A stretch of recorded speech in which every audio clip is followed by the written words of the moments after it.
नमस्कार दोस्तों, मैं प्रवीण सर आपका तान्या एकेडमी में हार्दिक स्वागत करता हूं।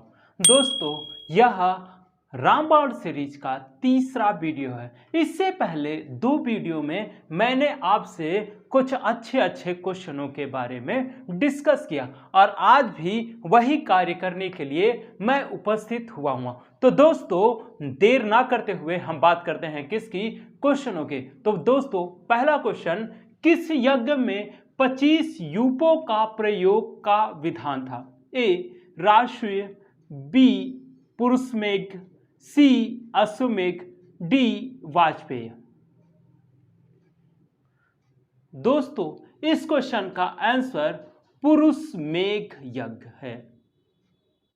दोस्तों, यहीं पर आपको और ध्यान रखना है, जैसे मैंने इससे पहले जो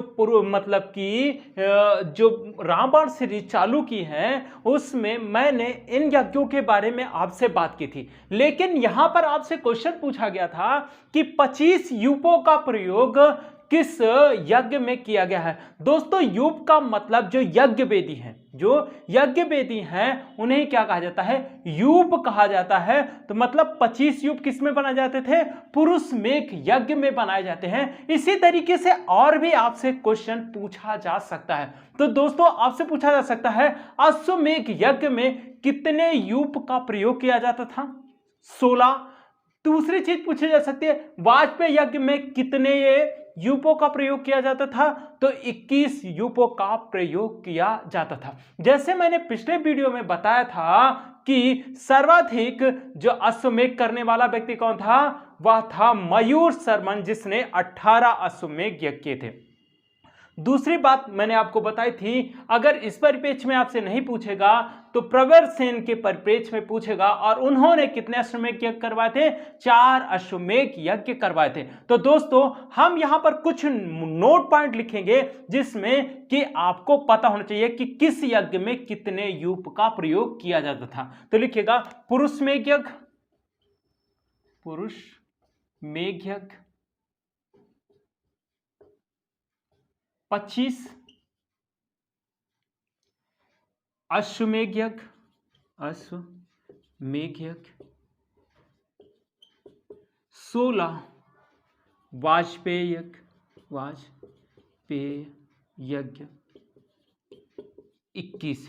मतलब इन तीनों को आपको पता होना चाहिए। तो दोस्तों, इसे लिख लीजिए या फिर स्क्रीनशॉट ले लीजिए। ठीक है, हो गया। दोस्तों, नेक्स्ट क्वेश्चन, वज्रछेदिका नामक ग्रंथ किससे संबंधित है? ए आयुर्वेद, बी कीमिया, सी महायान, डी पशुपत।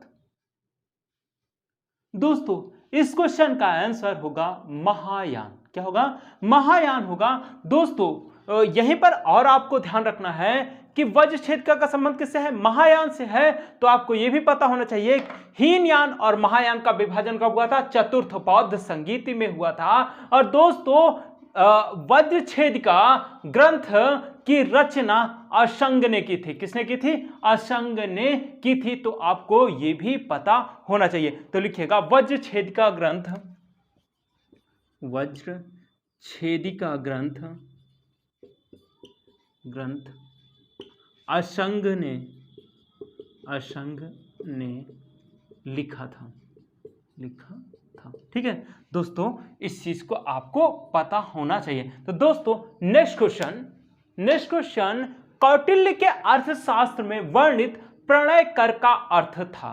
एक आपात कर, बी अंतरजातीय प्रणय संबंधों पर लगाया गया कर, सी विधवा प्रणय संबंधों पर लगाया गया कर, डी नियोग पर लगाया गया कर। दोस्तों, इस क्वेश्चन का आंसर एक आपात कर है।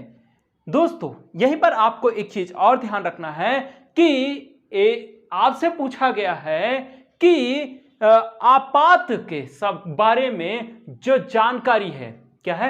आपात के बारे में जो जानकारी है वह किस अभिलेख से मिलती है? तो दोस्तों, यह अभिलेख है साहगौरा एवं महास्थान अभिलेख से हमें मौर्यकालीन आपात कर, क्या है, आपात के बारे में जानकारी मिलती है। इस चीज को हमें ध्यान रखना है। तो लिख लीजिएगा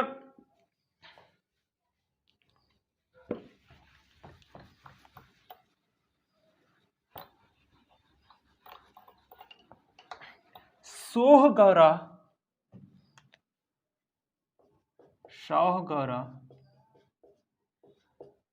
एवं महास्थान से हमें आपात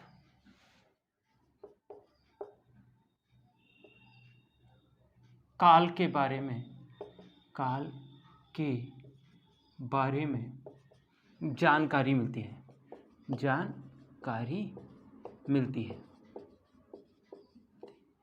दोस्तों यहीं पर एक चीज और ध्यान रखना है कि कौटिल्य ने एक प्रसिद्ध पुस्तक लिखे थे जिसका नाम क्या है, अर्थशास्त्र है। और दोस्तों इसमें एक चीज और इंपॉर्टेंट है कि आपसे पूछ लिया जाए कि कौटिल्य के अर्थशास्त्र क्या है, कौटिल्य के अर्थशास्त्र का संकलन किसने किया था, तो दोस्तों उसका संकलन श्याम शास्त्री ने किया था। किसने किया था, श्याम शास्त्री ने किया था। इस चीज को आपको पता होना चाहिए। तो लिखिएगा कौटिल्य के अर्थशास्त्र को, कौटिल्य के अर्थशास्त्र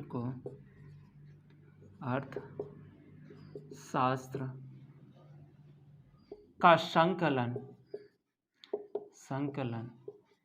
डॉक्टर श्याम शास्त्री ने किया था।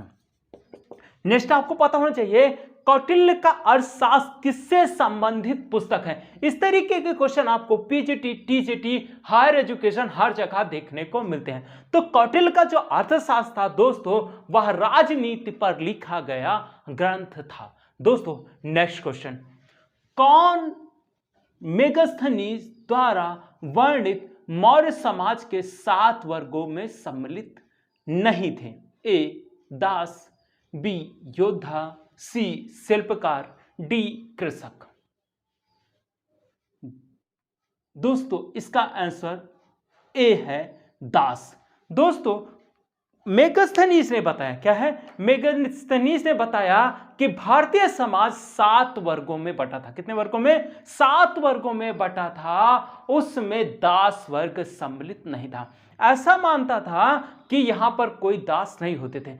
उसने जैसा कि यूनान में देखा था कि वहां के जो दास होते थे बहुत ही उनकी स्थिति बहुत ही खराब हुआ करती थी। ऐसा बताया जाता है कि उनके सामने यूनान की महिलाएं वस्त्र तक बदल लेती थी, इतना निष्क्रिय उन्हें माना जाता था। तो दोस्तों इसलिए उन्होंने माना कि भारतीय समाज में दास जैसी कोई व्यवस्था नहीं थी। दोस्तों उन्होंने जो 7 वर्ग विभाजित किए थे उसको लेकर आपसे क्वेश्चन पूछा जाता है, जैसे कि किस नंबर पर कौन सा वर्ग था। तो पहले नंबर पर दार्शनिक था, दूसरे नंबर पर किसान था, तीसरे नंबर पर पशुपालक, चौथे नंबर पर कारीगर, 5वें नंबर पर सैनिक, 6वें नंबर पर निरीक्षक, 7वें नंबर पर मंत्री। ये जो 7 वर्ग थे इन्हीं के बंटवारे की बात करता है। मतलब कि मेगास्थनीज के अनुसार क्या है, मेगास्थनीज के अनुसार मौर्य मतलब कि भारतीय समाज 7 वर्गों में विभाजित था। तो दोस्तों इसे लिख लीजिएगा, मेगास्थनीज के अनुसार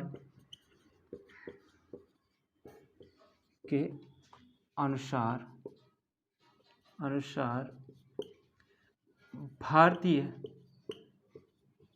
समाज निम्न 7 वर्गों में विभाजित था। नंबर 1 दार्शनिक, बी दूसरा किसान,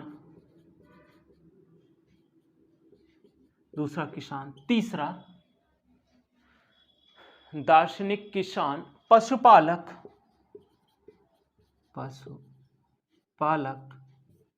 चौथा पशुपालक, कारीगर,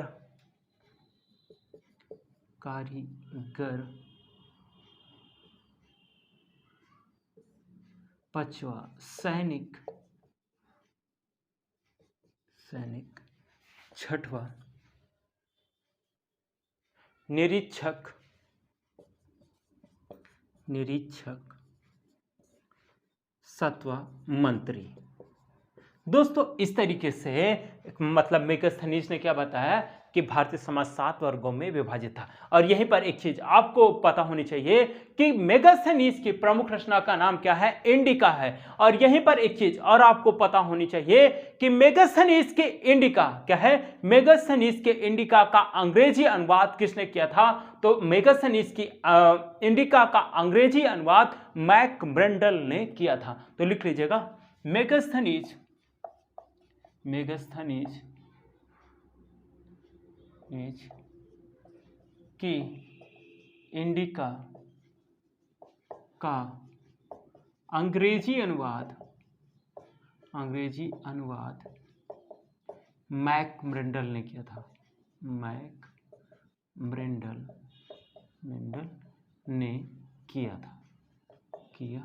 था। दोस्तों इसे लिख लीजिए या फिर स्क्रीनशॉट ले लीजिए।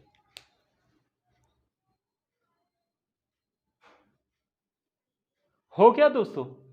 नेक्स्ट क्वेश्चन,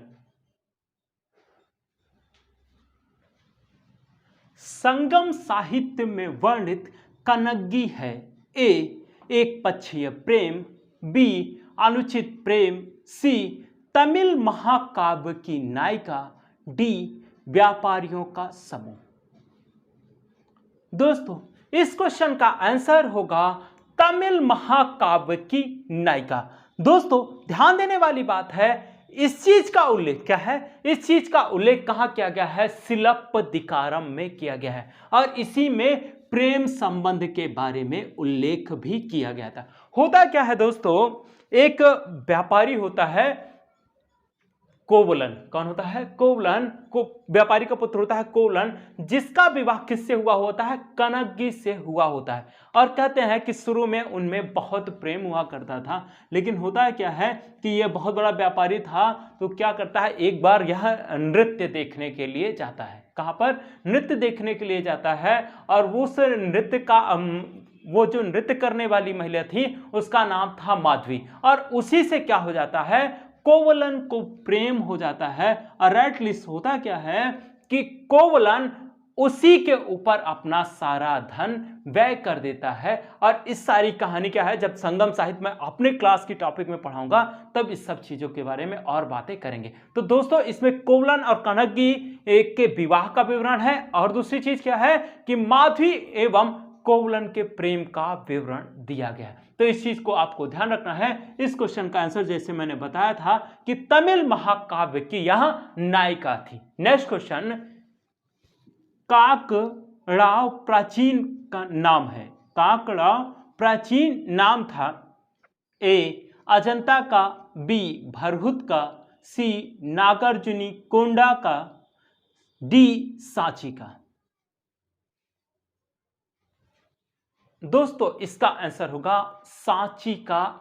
दोस्तों सांची का ही नाम क्या था, काकड़ाव था। तो दोस्तों थोड़ी सी बात हम सांची के बारे में भी बात कर लेते हैं। सांची का स्तूप, सबसे पहली बात तो हमको जानना है कि सांची के स्तूप का निर्माण किसने करवाया था, अशोक ने करवाया था। और इसमें एक चीज और आपसे पूछी जाती है कि सरितपुत्र और मौदगल्यायन के अस्थि अवशेष को कहां रखा गया है, तो उसे सांची के स्तूप में रखा गया है, इसलिए यहां इंपॉर्टेंट है। नेक्स्ट क्वेश्चन, बल्लवी संवत का तादत्म्य है, ए विक्रम संवत, बी गुप्त संवत, सी हर्ष संवत, डी उपरोक्त में से कोई नहीं। दोस्तों इस क्वेश्चन का आंसर होगा गुप्त संवत। होता क्या है, अल्बरूनी के अनुसार क्या है, अल्बरूनी के अनुसार बल्लभ नामक राजा ने क्या है, बल्लभ नामक राजा ने शक संवत 241 वर्ष क्या है, 241 वर्ष में क्या किया, एक बल्लभी संवत का प्रवर्तन किया। क्या किया, एक बल्लभी संवत का प्रवर्तन किया। और शक संवत और बल्लभी संवत को जब हम जोड़ देते हैं तो एग्जैक्ट डेट निकल के आती है कितनी, 319 ईस्वी। कितनी आती है, 319 ईस्वी आती है। तो दोस्तों इसलिए इसका आंसर क्या होगा, गुप्त संवत होगा। इस चीज को आपको ध्यान रखना है। मतलब कि वल्लभी संवत इक्वल टू गुप्त संवत। तो दोस्तों थोड़ा सा लिख लीजिएगा। अल्बरूनी के अनुसार, अल्बरूनी के अनुसार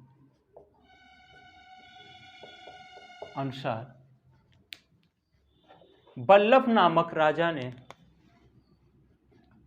बल्लभ नामक राजा ने शक संवत 241 वर्ष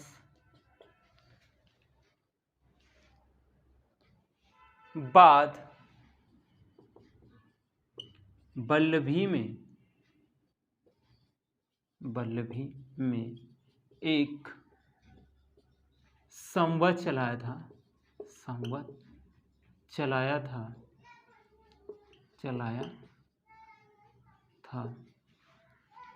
जिसे वल्लभी संवत के नाम से जाना जाता है। दोस्तों जाता है, यहीं पर अल्बरूनी की बात आई है तो हमको अल्बरूनी के बारे में भी थोड़ा सा जान लेना चाहिए। अल्बरूनी की प्रमुख पुस्तक का नाम था किताबुल हिंद। क्या है? किताबुल हिंद। और यह महमूद गजनवी के साथ, क्या है? महमूद गजनवी के साथ भारत आया था और इसने भारत का विवरण दिया था। और आपसे क्वेश्चन पीजीटी में पूछा गया है कि अल्बरूनी किस शताब्दी में भारतवर्ष आया था? तो दोस्तों अल्बरूनी 11वीं शताब्दी में भारतवर्ष की यात्रा करने वाला व्यक्ति था। तो लिखिएगा अल्बरूनी की प्रमुख रचना किताब उल हिंद थी। अल्बरूनी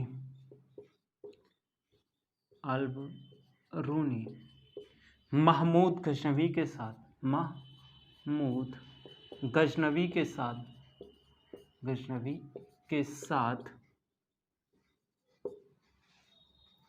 11वीं शताब्दी में भारत आया था। सर्वप्रथम इसी ने पुराणों का अध्ययन किया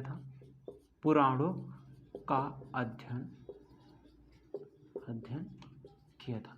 तो दोस्तों यहां पर एक चीज और ध्यान रखने वाली है, ये जब आएगा भारत में तो ये भारत का विवरण तो देगा ही, और क्या करेगा? संस्कृत को सीखेगा और भारतीय ग्रंथों का क्या करेगा? यह अध्ययन करेगा। तो दोस्तों अब नेक्स्ट क्वेश्चन, चोल प्रशासन में उदयकुट्टम, क्या है? चोल प्रशासन में उदयकुट्टम अधिकारी का क्या कार्य था? ए, वह राजा के आदेशों को लिपिबद्ध करता था। बी, वह ग्राम सभा का सचिव होता था। सी, वह ग्राम सभा का न्यायिक अधिकारी था। डी, वह राज्य का प्रमुख नौसैनिक अधिकारी था। दोस्तों इस क्वेश्चन का आंसर होगा वह राजा के आदेशों को लिपिबद्ध करता था। ठीक है दोस्तों, नेक्स्ट क्वेश्चन, मतलब कि ये जो था ये क्या कर रहा है? लेखन कला का कार्य कर रहा है। तो दोस्तों नेक्स्ट क्वेश्चन, याज्ञवल्क्य स्मृति के प्रसिद्ध टीकाकार अपरार्क थे। ए, चालुक्य राजा। बी, परमार राजा। सी, शिलाहार राजा। डी, वाकाटक राजा।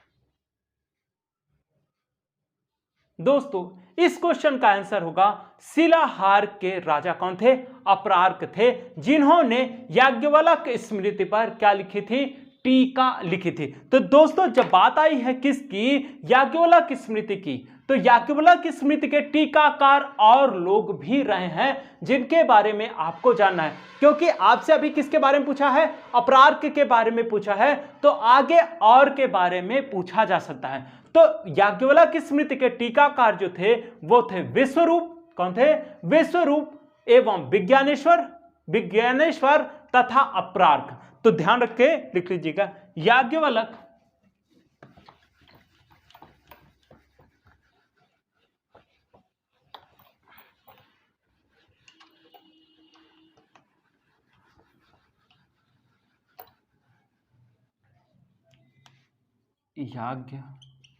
याज्ञवल्क्य स्मृति के टीकाकार विश्वरूप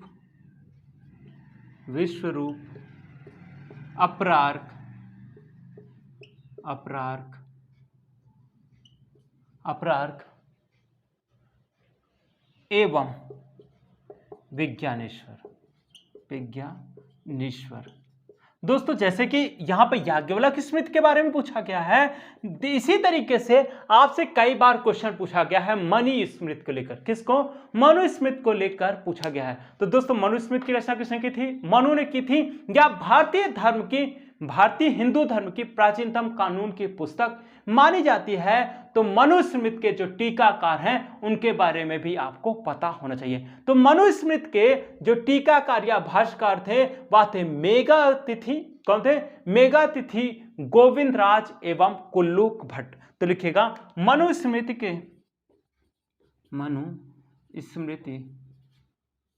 के टीकाकार मेघातिथि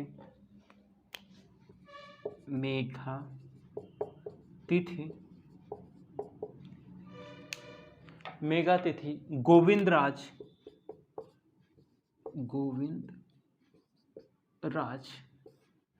कामा कुल्लूक भट्ट।